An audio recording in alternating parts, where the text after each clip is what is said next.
as you know, we had a lot of seminars in the house, and that was one of the focal points. Frank Lloyd Wright House in Hawaii, and then we had a lot of luminaries pass through. And one of the more interesting people was Terence McKenna.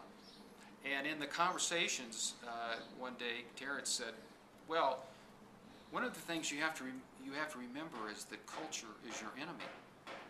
And what he meant by that is that we all live in a society, but we are framed by the dictates of that society. You can't do this, and you need to do that. And when we look around the world today and we see the religious wars and everything going on, and they're really out of people defending their cultural passions, their rules and their regulations, and their you can't do this, and you need to do this, and you better think this way, and so forth. And what Terence was really saying was that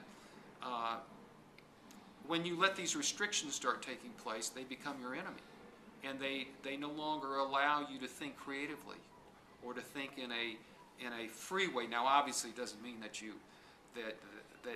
there are no rules for behavior, but what it does is it sometimes shackles your mind, and you don't have the way to get to the next level.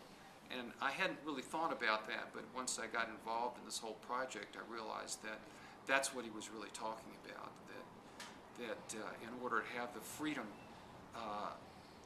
an unencumbered creativity process, you need to sort of be able to look at everything, opposing points of view, and look at customs for what they are, but at the same time, that doesn't mean that you couldn't reach for something better or more imaginative.